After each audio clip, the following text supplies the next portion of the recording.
Welcome to Critical Debrief. My very special guest today is former Senator Alan Simpson, Republican of Wyoming, and a member and co-chair of the Simpson-Bowles Commission looking into this subject of how to deal with the complexities of the federal budget. Senator Simpson, why hasn't Simpson-Bowles turned out to be the obvious bipartisan roadmap for moving forward with dealing with the problems of the budget? Well, first of all, you have to remember that it's a pretty good product because there are 18 members of the commission appointed by executive order, not the congresspersons. And we came out with 5 Democrats voting for it and 5 Republicans, 1 independent. It's 67 pages. It's very clear. We worked on it for 8 months, 9 months. And we dealt with everything. You can't cut spending your way out of this hole, you can't tax your way out of this hole, and you can't grow your way out of this hole. So effectively, when you do what we did, we have succeeded beyond our wildest imagination because we pissed off everyone in America. Isn't it more politic to think that you'd be able to raise tax rates on whatever the segment of the population, then expect to get the political consensus to actually eliminate loopholes involving mortgage interest or health plans or whatever? This is the most extraordinary thing to watch. A tax code with over 180 tax expenditures in it, mostly crafted to take care of the top 18% of the American people, stuck in there by the finest lobbyists, which are really tax earmarks and spending by any other name, and they're $1,100 billion a year. You don't have to raise taxes so Grover Norquist will come out of the woods in his underwear and tear you to bits. You don't have to do that. You just do what Coburn did. He said, let's take away $6 billion of ethanol subsidy. And they did. And Grover called that a tax increase. That is not only ludicrous, it's deceptive.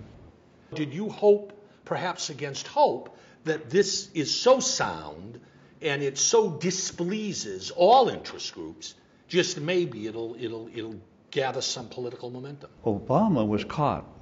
He would have been ripped to shreds by his base who would have said, you are messing with the entitlements. You said you would never touch anything for the precious seniors and the precious everybody, out there, all the pandering that goes on.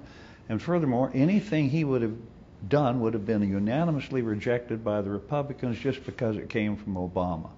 So where do you go from there? But all I can tell you, it ain't going away. It's like a stink bomb in a garden party. It's out there. People talk about it. What about the benchmark fundamental program? You talk about entitlements, Medicare and Social Security. Touch anything you want, but leave Medicare and Social Security alone. They are the bedrock of the entire social safety net. How do you respond to that criticism?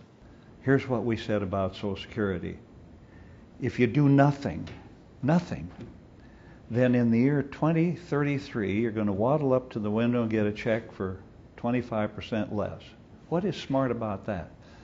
And so I have gotten a lot of trouble because after being called everything with F-bombs sprinkled all over it, I finally reacted. I said, I don't have to take this crap from you people. Right now, this baby started as an income supplement in the 30s.